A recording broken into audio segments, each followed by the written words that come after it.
Hey there, my amazing, wonderful family. Welcome back to the channel. I'm so grateful you're here with me today, and I've got something truly special for you. This is a story that's going to tug at your heartstrings, make you smile, and maybe even leave you a little shocked. It's a love story about a CEO who lost everything in a single moment, only to find something real when he least expected it. But trust me, there's a secret twist that'll flip everything you think you know upside down. I'm begging you, don't miss a single second of this one. If you're not into intros, feel free to skip ahead to around the 2-minute mark where the story kicks off, but I hope you'll stick around for the ride. All right, enough from me. Let's get into this beautiful, heartwarming, and wild tale. It's about a man named Ethan Harper, a tech genius who thought he had it all, until the woman he loved walked away on what was supposed to be the happiest day of his life. Ready? Here we go. Ethan Harper was 34, the kind of guy who had it all figured out, or so he thought. As the CEO of Nexus Tech, a rising star in New York's tech scene, he had built a reputation for being sharp, driven, and just charming enough to win over investors and employees alike. His life was a glossy magazine spread, a penthouse overlooking Central Park, a sleek Tesla in the garage, and a wedding on the horizon that promised to seal his place among the city's elite. The big day was set at the Plaza Hotel, a venue dripping with old money elegance. Crystal chandeliers, marble floors, the works. 800 guests filled the ballroom, a who's who of business moguls, tech innovators, and distant cousins Ethan barely knew. He stood at the altar in a tailored black tux, his sandy hair swept back, feeling like the king of the world. The string quartet struck up a soft, romantic melody, and the massive double doors swung open. There she was, Olivia Bennett, his fiancée, gliding down the aisle in a gown that shimmered like liquid starlight. Her auburn hair cascaded over her shoulders, and the room collectively held its breath. Ethan's chest puffed up with pride. This wasn't just a marriage, it was a merger of two powerful families. His tech empire and her father's real estate dynasty. His dad, Richard Harper, had practically orchestrated the whole thing, calling it the perfect alliance. Ethan didn't mind. Olivia was beautiful, smart, and fit the life he'd been groomed for since he was a kid. She reached the altar, her hands slipping into his, cool and trembling just a bit. The officiant started the vows, his voice smooth and practiced. Ethan went first, promising to love and cherish her, his words ringing clear through the hushed room. Then it was her turn. He looked into her hazel eyes, expecting the same certainty, but something was off. Her gaze flickered, her lips parted, and instead of "I do," she whispered, "I can't do this." The words hit like a punch. Before he could process it, she pulled her hand free, her voice louder now, slicing through the silence. "I can't do this, Ethan. I'm sorry." Gasps rippled through the crowd. Camera phones flashed. Olivia turned, her dress swishing as she walked. Didn't run, just walked. Back down the aisle, every step a hammer blow to Ethan's pride. He stumbled after her, calling her name, but the doors closed behind her. Outside, the spring rain had started, soft at first, mocking the chaos in his head. He caught a glimpse of her climbing into the limo, the driver's face blank as the car peeled away, leaving him standing there, soaked and stunned. The guests spilled out, whispering, staring. Ethan couldn't face them, couldn't bear the pity or the glee in their eyes. His father's voice barked through the buzz, "Get back in there and handle this." But Ethan turned the other way, ripping off his tie and shoving it into his pocket. He walked, no direction, just moving to outrun the humiliation. The rain picked up, drenching his tux, plastering his hair to his forehead. Hours blurred by. Fifth Avenue's shine faded into grittier streets, then quiet alleys. His phone buzzed non-stop until it died, leaving him alone with his thoughts. Finally, his legs gave out. He slid down against a brick wall in a narrow alley, the cold pavement seeping through his pants. The weight of it all crashed down. The public rejection, the shattered future. The man he'd thought he was, gone in 2 words: I can't. For the first time since he was a kid, Ethan broke. Sobs tore out of him, raw and uncontrollable, his body shaking as the rain mixed with tears on his face. He didn't care who saw. There was no one around anyway, just the distant hum of the city and the steady drip of water from a broken gutter. He didn't notice her at first, a figure pausing at the mouth of the alley, umbrella tilted against the downpour. She didn't hurry past like the others who'd glanced his way and kept walking. Instead, she stepped closer, her boots splashing in the puddles, until she was right in front of him. Ethan looked up through swollen eyes, barely making out her face in the dim streetlight. She didn't say a word, just knelt down, set her umbrella aside, and opened her arms, and for reasons he couldn't explain, he let her hold him. The woman kneeling in front of Ethan was Maya Torres, 29, a freelance artist who'd just clocked out of her late shift at a cozy little coffee shop a few blocks away. She wasn't the type to stop for strangers. New York had taught her to keep her head down and move fast. But something about this guy hit her differently. Maybe it was the way his shoulders shook, or how his fancy suit looked so out of place against the grimy alley wall. She didn't know he was Ethan Harper, tech wunderkind and freshly dumped groom. To her, he was just a broken soul drowning in the rain. Maya's dark curls peeked out from under her raincoat hood as she set her umbrella down, letting the drizzle soak her too. She didn't ask questions, know what's wrong, or who are you? Just opened her arms, a quiet offer of comfort. Ethan hesitated, his breath hitching, but her steady gaze held no judgment, only a calm kindness he hadn't felt in forever. He leaned forward and she pulled him in, her grip firm but gentle, one hand resting on the back of his neck like she was anchoring him to the world. His forehead dropped to her shoulder, and for a few minutes they just sat there, the rain drumming around them like a shield from everything else. "Breathe," she said finally, her voice soft but steady, the first words between them, "just breathe." Ethan did, pulling air into lungs that felt like they'd been crushed. It wasn't much, but it was enough to stop the freefall. When he pulled back, wiping his face with a soggy sleeve, he got a better look at her. Big brown eyes, a smudge of flour on her cheek from the coffee shop, and a faint smile that didn't push for anything more than he could give. "You're soaked," she said, standing up and brushing water off her knees.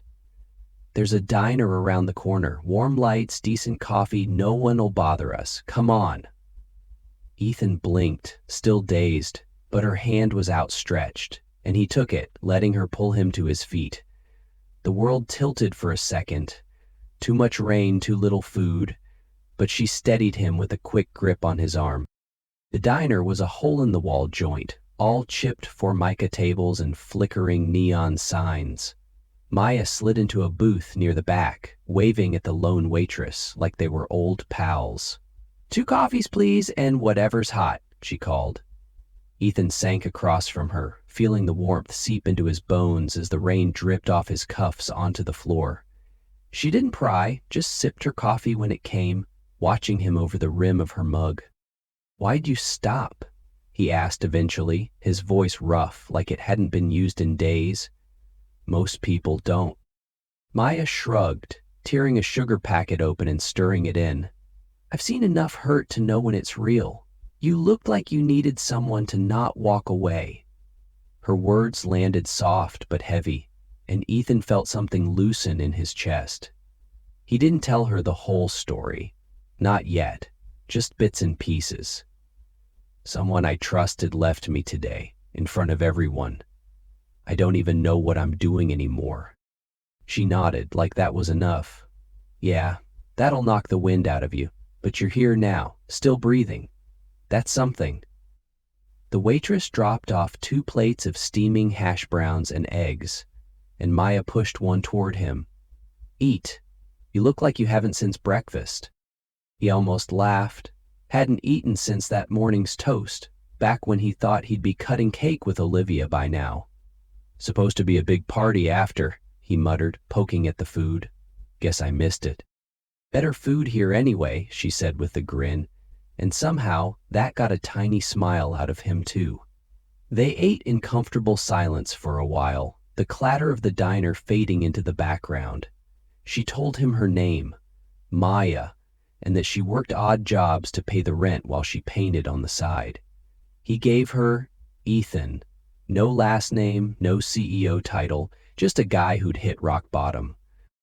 When they finished, he reached for his wallet, only to find it gone, lost somewhere between the plaza and the alley. His face burned, the humiliation piling on, but Maya just laughed, a warm, easy sound. Guess you owe me one, she said, tossing a few bills on the table. Next time, you're buying. Next time? He echoed, surprised she'd even suggest it. Yeah, I don't let people owe me forever. She scribbled her number on a napkin and slid it over. Call when you're ready to settle up, no rush. She stood, pulling her raincoat back on. You gonna be okay getting home? He nodded, though he wasn't sure. Yeah. Thanks, Maya. For this. Don't mention it, just don't sit in any more alleys, all right? She flashed that faint smile again and headed out, leaving him with the napkin and a flicker of something he hadn't felt all day. Maybe not hope, not yet, but the chance it could come back. Ethan watched her disappear into the rainy night, the diner's glow reflecting off the wet pavement.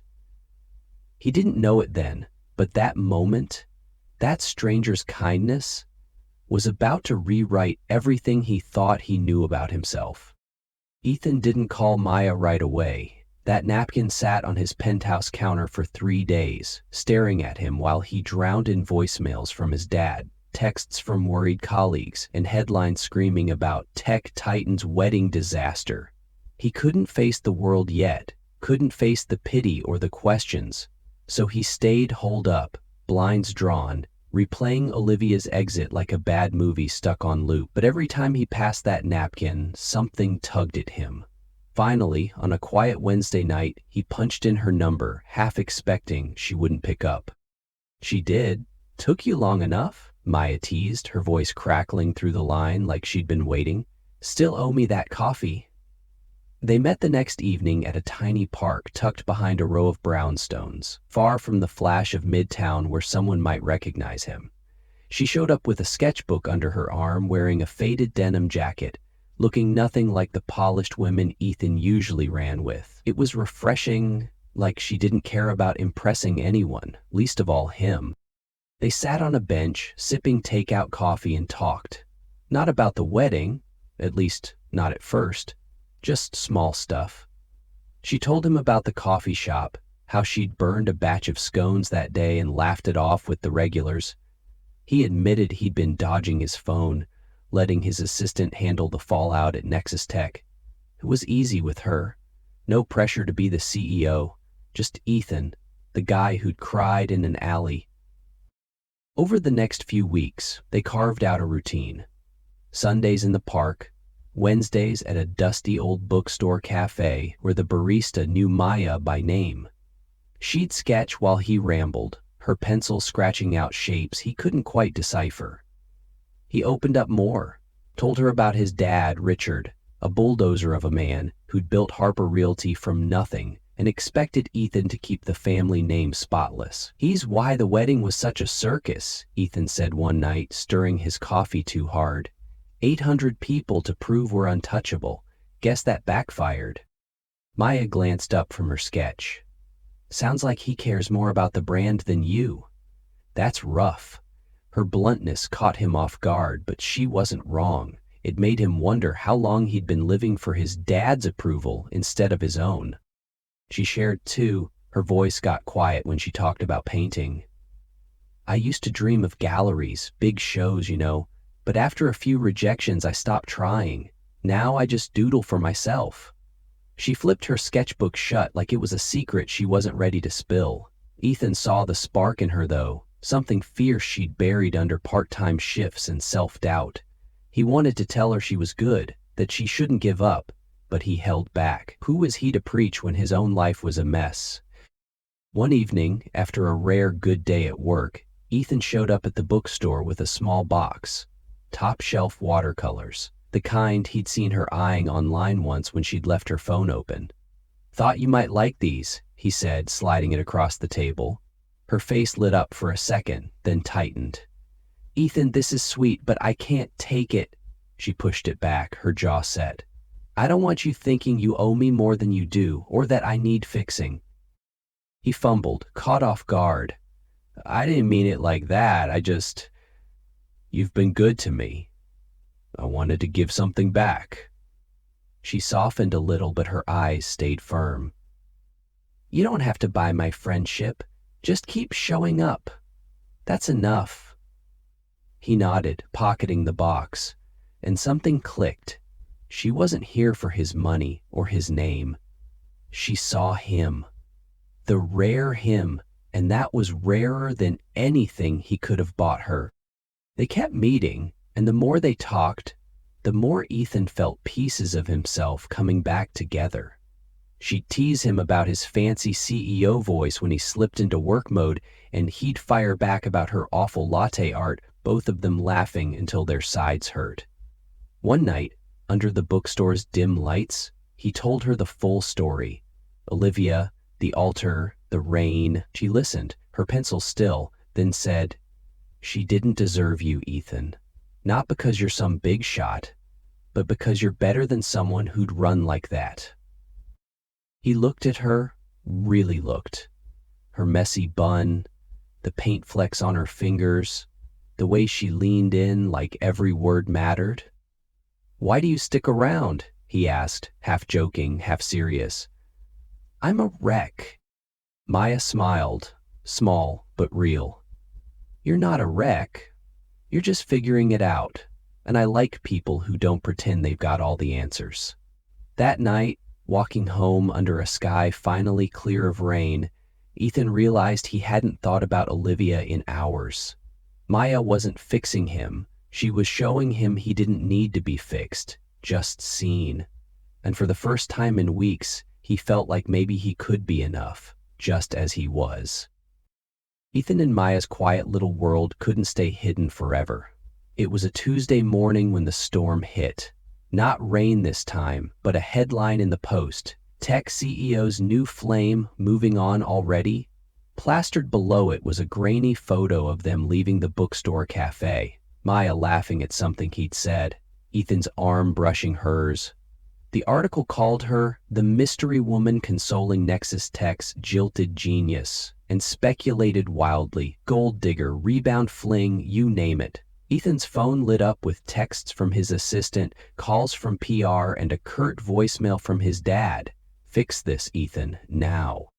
He met Maya at the park that evening, her sketchbook clutched tight, her face pale. "People at the coffee shop were whispering about me today," she said, voice low. "Customers I've known for years asking if I'm dating that CEO guy. I hate this." Ethan's gut twisted. He dragged her into his mess without even meaning to. "I'll handle it," he promised. "I've got people who can shut this down."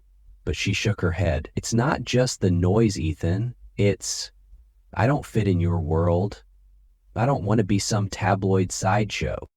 Before he could argue, his phone buzzed again. He almost ignored it, but the name on the screen stopped him cold. Olivia. A text, short and sharp. "Ethan, I'm sorry. There's something I never told you. Can we talk?" His stomach dropped. He hadn't heard from her since she'd vanished in that limo, and now this? He glanced at Maya, who'd caught the shift in his expression.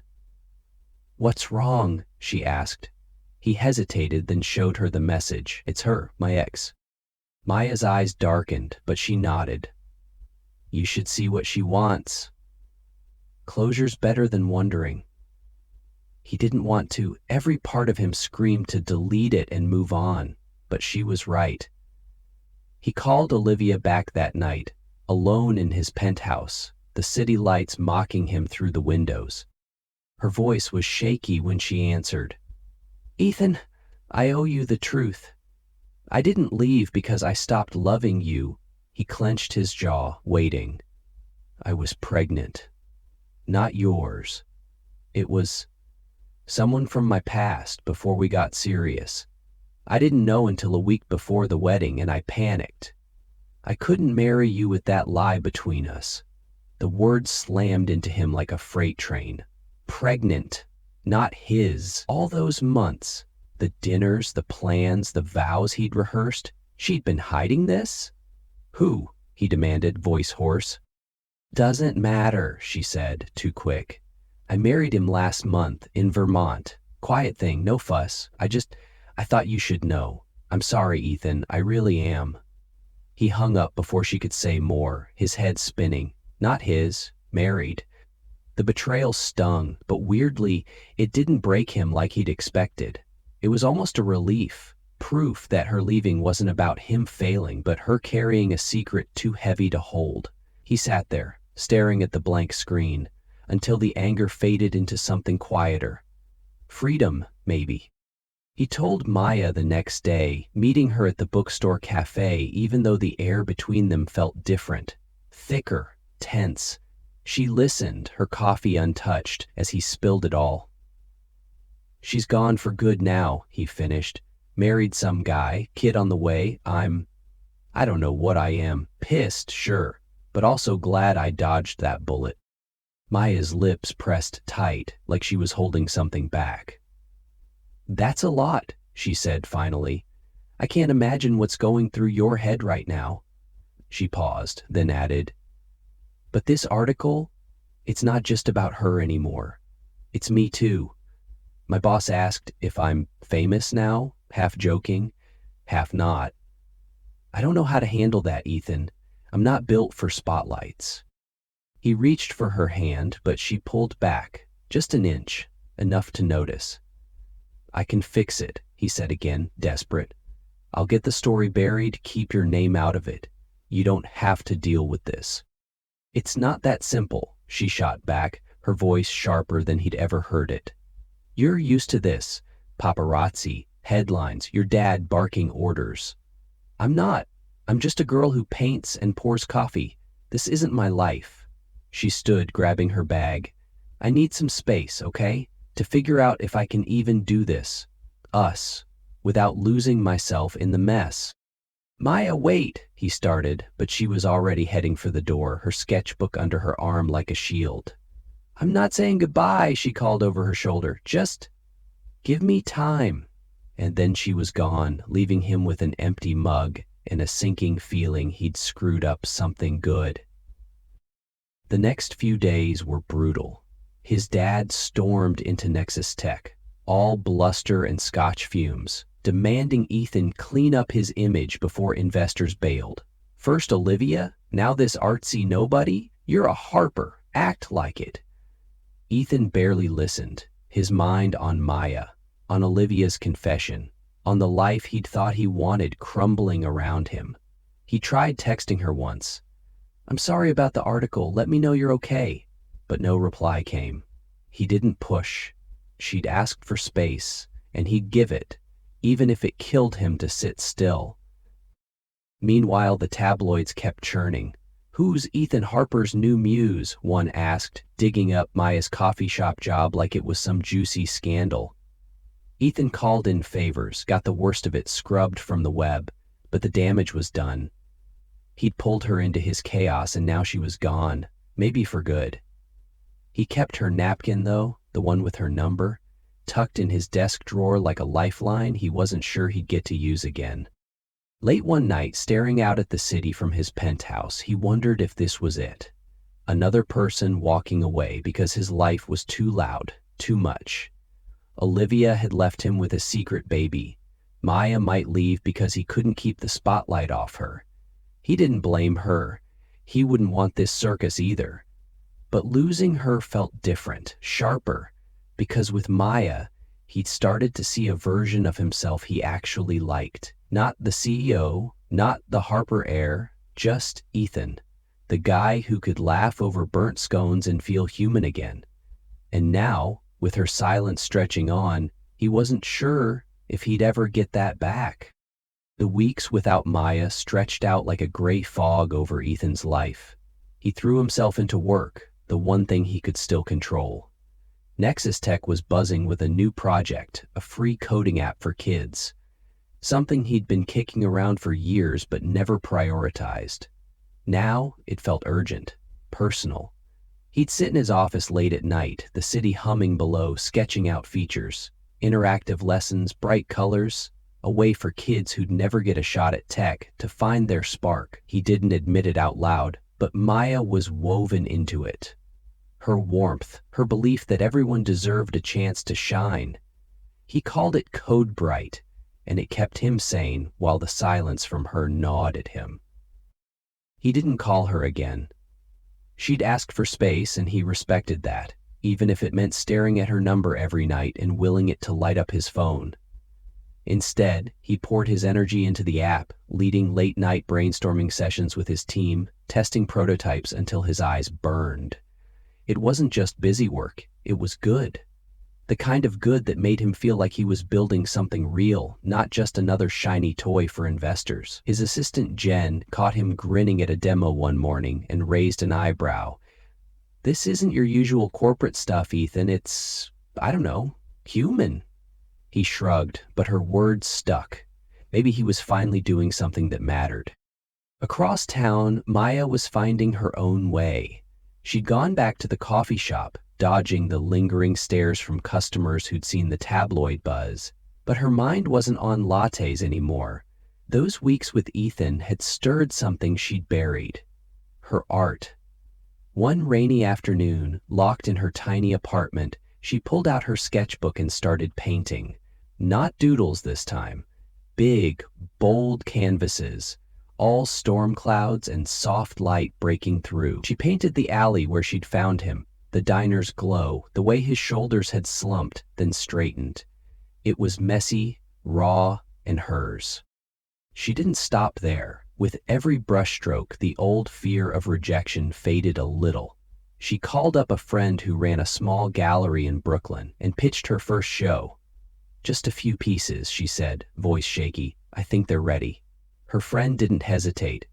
"Maya, I've been waiting for you to do this forever. Let's make it happen." The show came together fast. 6 paintings, a quiet opening on a Friday night. She called it Rain and Redemption, and when people started showing up, whispering about the emotion in her work, she felt a rush she hadn't known since she was a kid with a paintbrush and big dreams. The night of the opening, she stood in the corner, watching strangers linger over her canvases. A woman in a red coat bought the alley painting, said it reminded her of a time she'd been lost too. Maya's chest swelled, not just with pride, but with a quiet certainty. She was good at this, good enough to keep going. She thought about Ethan then, how he'd seen that in her before she had. She almost texted him, fingers hovering over her phone, but stopped. Not yet. She needed to stand on her own first, to know this was hers, not tied to him or his world. Back in Manhattan, Ethan launched Code Bright a week later. It rolled out to a handful of schools first, underfunded ones, the kind he'd never even driven past growing up. Kids loved it, teachers raved, and a local news station picked up the story.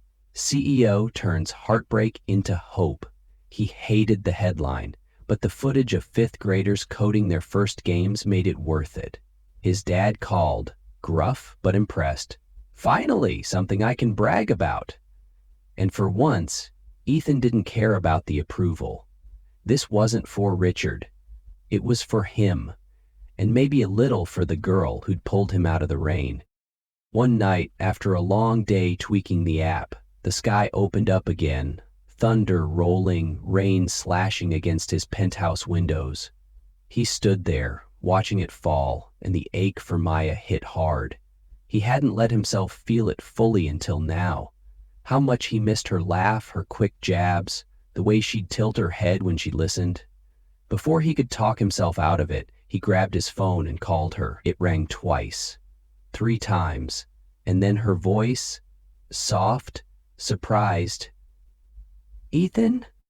"Hey," he said, throat tight. I finished that project I told you about, the coding thing. It's out there now and it's good, really good." and I couldn't stop thinking about you." Silence stretched, and he braced for her to hang up. But then she sighed, a small, warm sound. "I miss you too, more than I thought I would." His heart thudded. "You don't have to say anything else. I just needed you to know." "No, I want to," she cut in. "I had my show. The paintings. It went well. Better than well. I've been figuring myself out, but you're still in my head, Ethan, all the time." She laughed, a little shaky. "What are we doing here?" I don't know," he admitted, grinning despite himself. "But can we figure it out together? No pressure, just us?" Another pause. Then her voice, steadier now. "Yeah, I'd like that."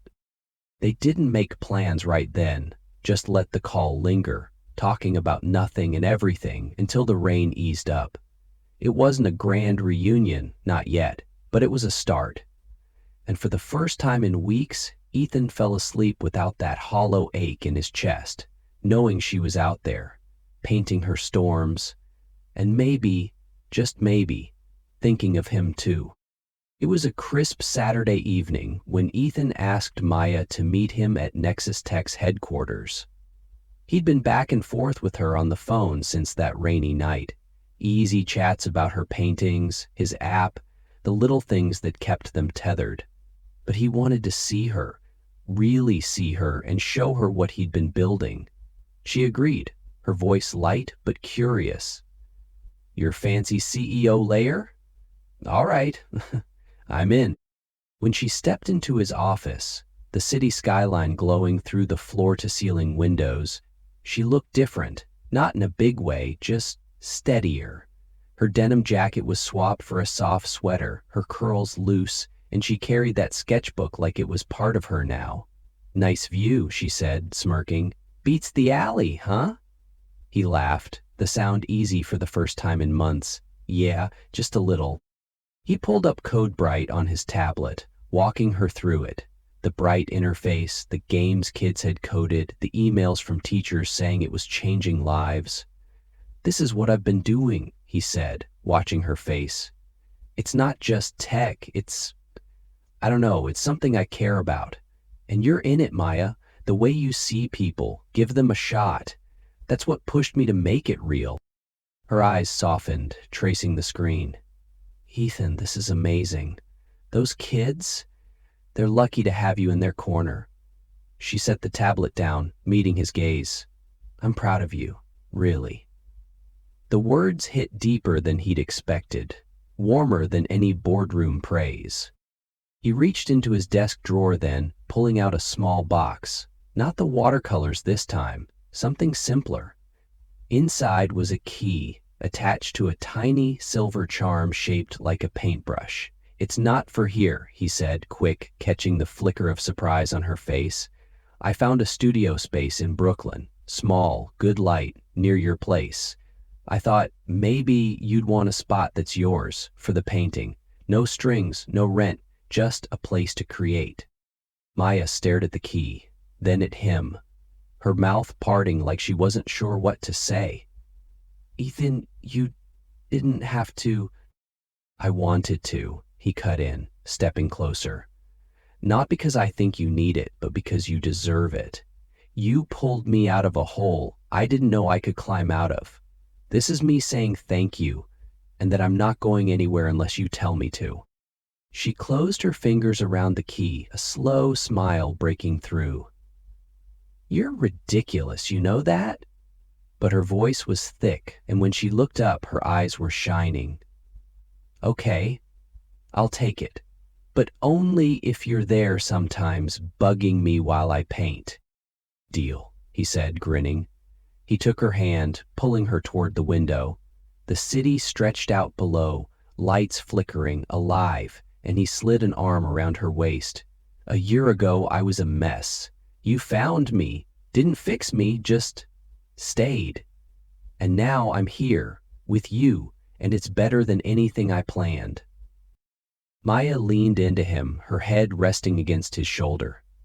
"I didn't think I'd want this. someone in my life, messing up my quiet little world. But you make it better, Ethan. You make me better."